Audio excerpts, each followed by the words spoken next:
के medical college का नामकरण भी महाराजा सुहेलदेव के ही नाम पर रखा गया है। हॉस्पिटल का नाम बारनाथ ऋषि के नाम पर रखा गया है, जो महाराज सुहेलदेव के गुरु थे उनके नाम पर। और आजमगढ़ के विश्वविद्यालय को भी हमने राज्य सरकार के द्वारा जो विश्वविद्यालय बनाया गया है, उस विश्वविद्यालय का नामकरण भी महाराजा सुहेलदेव के नाम पर रखा गया है।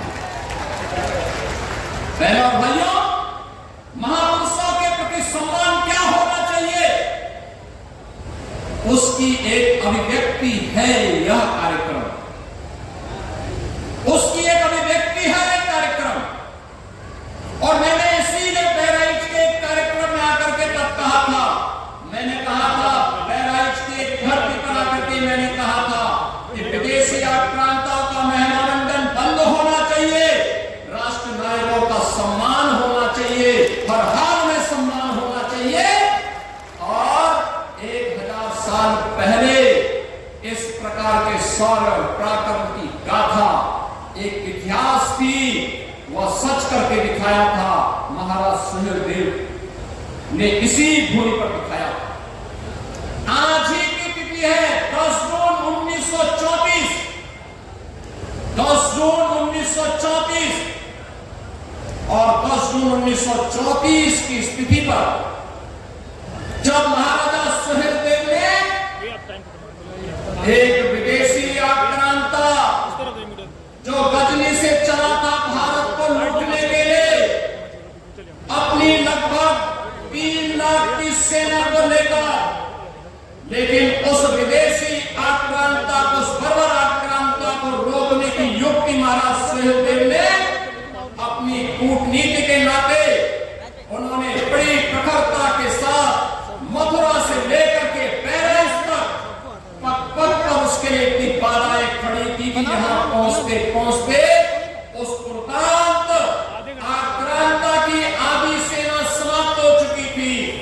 और जब वह इस चित्तौड़ा नामक स्थान पर महाराज सुहेलदेव के सामने पड़ा, तो महाराज सुहेलदेव के साथ कुल 20 से 25,000 योद्धा थे, 1.5 लाख योद्धा सालार मसूद के साथ पास थे, लेकिन 20 से 25,000 इन वीर पाथरों ने उन विदेशी आक्रांताओं को गाजर और मूली की तरह ऐसा काटा कि उसके बाद वो दुष्ट सालार मसूद यहां जिंदा पकड़ लिया गया।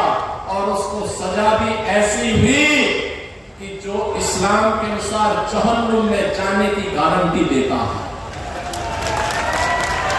बहनों और भाइयों, और इसीलिए हम कहते हैं, इसीलिए प्रण था प्रधानमंत्री मोदी जी का एक इस बारे में आदेश था कि राष्ट्र नायकों का सम्मान होना चाहिए। और इसीलिए उस प्रण और उस भाव को व्यक्त करने के लिए मन में एक इच्छा थी, महाराजा सुहेलदेव को जो सम्मान मिलना चाहिए था, इतिहास ने भले उनके साथ नाइंसाफी की है, लेकिन डबल इंजन की सरकार उनके साथ नाइंसाफी नहीं होने देगी, क्योंकि हमारे सामने प्रेरणा पुरुष के रूप में ऐसा महापुरुष शौर्य और पराक्रम का प्रतीक होना ही चाहिए, जो महाराज सुहेलदेव के रूप में आज हमारे सामने है। और आज उनका एक भव्य स्मारक यहाँ पर हम लोगों ने बना करके आज बहराइच वासियों को, पूर्वांचल वासियों को, जिन लोगों को जिन्होंने महाराज सुहेलदेव के साथ इस पराक्रम में युद्ध लिया था, उस युद्ध में भाग लेकर के भारत को विदर्भियों के आक्रमण से बचाया था, भारत धर्म और संस्कृति को बचाने का काम किया था, धरा को भी और धर्म को भी बचाने का काम किया था, उन लोगों को पददलित कर दिया, वंचित कर दिया गया, बुनियादी सुविधाओं से वंचित कर दिया गया।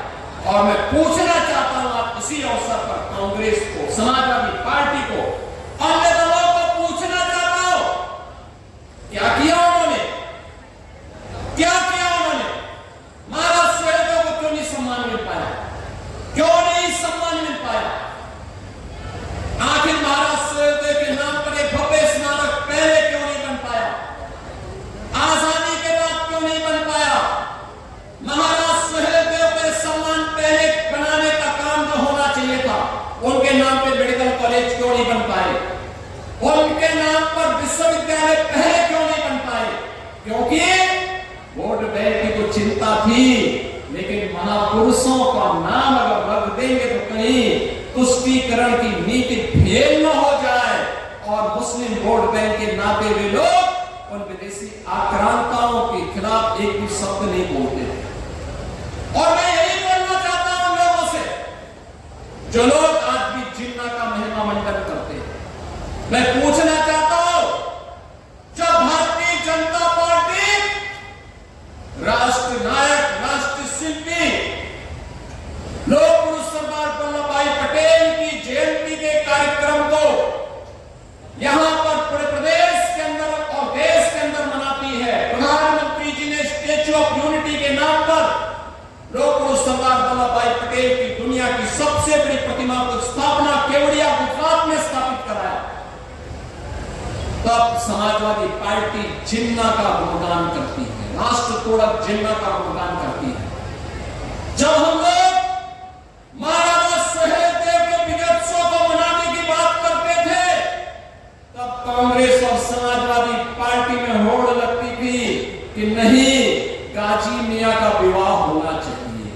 हमने कहा विदेशी आक्रांताओं का महिमा मंडन नहीं होना चाहिए। और मैं धन्यवाद दूंगा उन सभी लोगों को जिन्होंने इस बार से गाजी के नाम पर होने वाले आयोजनों को पूरी तरह से बंद करवा दिया। विदेशी आक्रांता के नाम पर कोई आयोजन नहीं होने चाहिए। आयोजन होंगे महाराज सुहेलदेव के नाम पर होंगे। बहराइच का मुख्य आयोजन होगा महाराज सुहेलदेव के नाम पर होगा। बहराइच का मुख्य आयोजन होगा पाला कृषि के नाम पर होगा। इस मंडल का मुख्य आयोजन होगा आदि सत्य मां पाटेश्वरी के नाम पर होगा, किसी विदेशी आक्रांता के नाम पर नहीं होगा। और इस संकल्प के साथ आज हम सब आपके पास आए हैं। कौन वे लोग थे जिन्होंने महापुरुषों को सम्मान से वंचित किया? कौन वे लोग थे? कौन वे लोग थे जो अयोध्या में राम मंदिर का विरोध कर रहे थे? कौन वे लोग थे जो काशी में काशी विश्वनाथ धाम का विरोध कर रहे थे? कौन लोग थे जो महाराजा बिजली पासी के शौर्य और पराक्रम को भुलाने का काम करते थे? जैसा स्मारक यहां पर महाराज सुहेलदेव का बना है, ऐसा ही भव्य स्मारक महाराजा बिजली पासी का हम लखनऊ में बनाने जा रहे हैं। लखनऊ में बनेगा। उन्होंने भी विदेशी आक्रांताओं को रोका था, दमदारी के साथ रोका था और उनके साथ युद्ध करते हुए, उन्हें पछाड़ते हुए विदेशी आक्रांताओं को दूषित करने का काम किया था। और महाराजा बिजली पासी के नाम पर लखनऊ में इसी प्रकार का भव्य स्मारक बनाने की तैयारी हमारी सरकार ने प्रारंभ किया। बहनों भाइयों, 1857 की क्रांति की 4 वीरांगनाओं ने, महारानी लक्ष्मीबाई ने झांसी का मोर्चा संभाला था, वीरांगना अवंतीबाई ने, वीरांगना झलकारी बाई ने और वीरांगना उदा देवी ने भी अंग्रेजों के दांत खट्टे करने के काम किए थे।